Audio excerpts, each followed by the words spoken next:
Hello friends, कैसे हैं आप सब। स्वागत करती हूँ आपका आपके अपने चैनल सोनी स्टोरी पर। चलिए शुरू करते हैं आज की कहानी।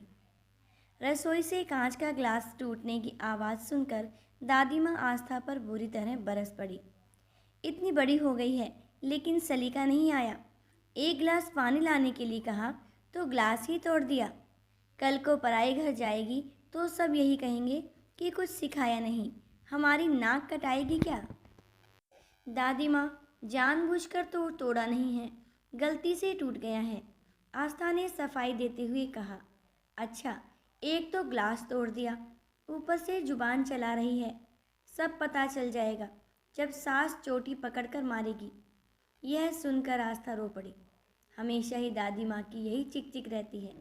छोटी सी भी गलती हो जाए तो पराए घर जाएगी तो हमारी नाक कटाएगी, सास चोटी पकड़कर मारेगी, ये कहकर डराया करती। जोर से हंस दिया तो कहती, दूसरे घर जाना है, बत्ती सी मत दिखाया कर। सारा दिन बात बात पर टोकती रहती हैं। माँ भी दादी माँ के सामने चुप रहती हैं। उसने कभी माँ को जोर से बोलते या हंसते हुए नहीं देखा। वह हर काम बड़ी सावधानी से करती है। भूलवश कुछ गलती भी हो जाती है तो दादी माँ पूरा घर सिर पर उठा लेती हैं। पिताजी की भी हिम्मत नहीं पड़ती कि उनसे कुछ कहें। बचपन से ही दादी माँ की इस टोका टोकी से आस्था के कोमल मन में पराया घर और सास का भय समाता गया। जब भी घर में उसकी शादी की चर्चा होती तो वह घबरा जाती। माँ का चेहरा उसके सामने आ जाता और सोचती कि शादी के बाद उसका भी यही हाल होगा। शादी के नाम से ही चिढ़ हो गई उसे। एक दिन उसे लड़के वाले देखने आए और पसंद भी कर लिया। फिर शीघ्र ही विवाह भी हो गया। सास और पराया घर का भय अब उसे और भी सताने लगा। विदा होकर जब कार में बैठी तो घबराहट की वजह से उसका बुरा हाल था।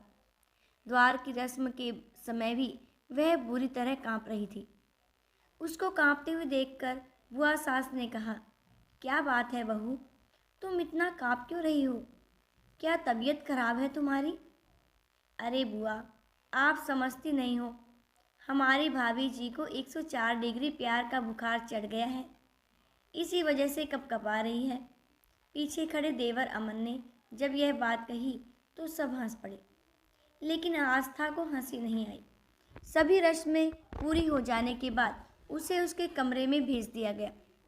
थोड़ी देर बाद उसके पति अनुज भी कमरे में आ गए, लेकिन वह उनसे भी कुछ नहीं बोली। उसे गुमसुम देखकर अनुज ने उसे बाहों में भरकर कहा, तुम इतनी चुप क्यों हो, कुछ बोलती क्यों नहीं? लेकिन वह तो बुरी तरह डर रही थी। उसकी आवाज़ या हंसी कमरे से बाहर चली गई तो क्या होगा, सब लोग क्या कहेंगे। वह पूरी रात ठीक से सो भी नहीं पाई। उसे सुबह की चिंता थी कि कहीं देर से आँख खुली तो उसकी दादी माँ की तरह सास भी उसको डांटने ना लग जाए। यही सब सोचते सोचते पता नहीं कब उसकी आँख लग गई। सुबह जब वह हड़बड़ा कर उठी और सामने घड़ी पर नज़र डाली तो सुबह के 8 बज रहे थे। अनुज उठ चुके थे। मारे डर के उसके आंसू निकल पड़े। तभी दरवाजे पर दस्तक देते हुए उसकी ननद अनु की आवाज़ आई, भाभी जी, अगर नींद पूरी हो गई हो तो कृपया उठने का कष्ट करें, सब लोग आपके हाथ की चाय पीना चाहते हैं। कमरे से आस्था के रोने की आवाज़ सुनकर अनु घबरा गई। अंदर जाकर आस्था के आंसू पोंछते हुए बोली, सॉरी भाभी, मुझे नहीं मालूम था कि तुम इतनी इमोशनल हो। मुझे तो मजाक करने की आदत है। बड़ी मुश्किल से अपने आंसुओं को पोंछते हुए आस्था बोली, दीदी, मैं आपकी बात की वजह से नहीं रो रही हूँ। मुझे डर लग रहा है, उठने में इतनी देर हो गई है, कहीं माँ जी नाराज़ तो नहीं होंगी। हंसते हुए अनु बोली, भाभी, तुमने तो मुझे डरा ही दिया था।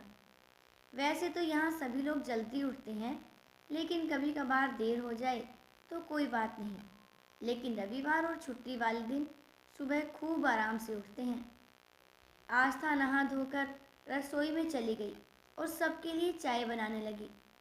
वह बहुत ही सावधानी से काम कर रही थी, कहीं कुछ गलती न हो जाए। चाय की ट्रे लेकर जैसे ही वह रसोई से बाहर निकली, अमन ने उसे डराने के लिए कहा, भाभी आपके सिर पर छिपकली है। ये सुनते ही उसके हाथ से चाय की ट्रे गिर पड़ी और वह बुरी तरह घबरा गई कि अब तो सास चोटी पकड़कर मारेगी। वह सिसकते हुए बोली, माँ जी, अमन भैया ने। रुलाई के कारण वह आगे कुछ नहीं बोल पाई। तब सास ने उसे समझाते हुए कहा, बेटे, कोई भी गलत काम जानबूझकर थोड़ी किया जाता है। वह तो कभी कभी असावधानियों की वजह से गलतियां हो जाती हैं। इसमें रोने या घबराने की क्या बात है। वो तो अच्छा हुआ कि तुम जली नहीं। ये चाय के कप तुमसे ज़्यादा महंगे थोड़े ही हैं। हाँ माँ, तुम बिल्कुल ठीक कहती हो। और फिर इन कपों का भी अंत समय आ गया था। होनी को कौन टाल सकता है। कहते जोर से हंस पड़ा अमन। एक दिन शाम को सब लोग बैठे बातें कर रहे थे। अनुज ने सभी को एक चुटकुला सुनाया तो सभी लोग खिलखिलाकर जोर से हंस पड़े। आस्था भी जोर से हंस पड़ी। उसको हंसता देखकर सास बोली, कितनी अच्छी लगती हो हंसते हुए। खुलकर हंसना जरूरी होता है। गुमसुम रहने से बीमारियां घेर लेती हैं। अब तुम उसे हंसा हंसा कर उसका स्वास्थ्य ठीक रखना। कहते हुए ससुर जी भी हंस पड़े। अचानक अनुज बोला, माँ, हमारे साथ धोखा हुआ है। तुम्हारी बहू तो गूंगी है। तू खुद ही इतना बोलता है कि उसे बोलने का मौका ही नहीं मिलता। फिर आस्था के सिर पर प्यार से हाथ फेरते हुए सास बोली, गूंगे होंगे तेरे दुश्मन, मेरी बहू तो लाखों में एक है। धीरे धीरे उसने महसूस किया कि उसकी गलती पर सास डांटती नहीं, बल्कि कितनी कुशलता और प्यार से समझा देती है।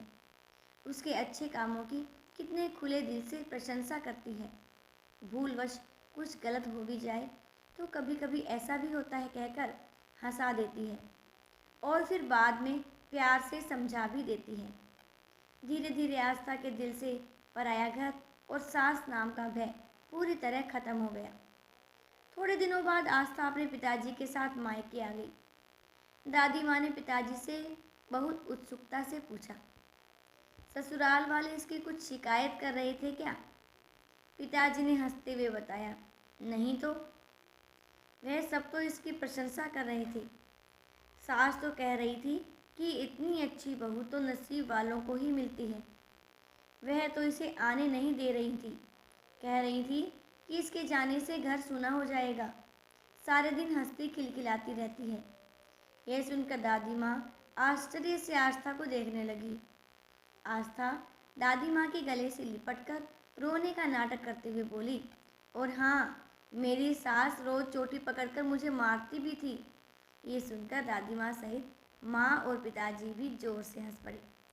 दोस्तों, इसी तरह की अगर और कहानियाँ सुनना चाहती हैं तो मेरे इस चैनल को सब्सक्राइब ज़रूर से कीजिएगा और चैनल पर नए हैं तो चैनल को सब्सक्राइब करने के साथ साथ बेल आइकन को भी प्रेस कीजिएगा।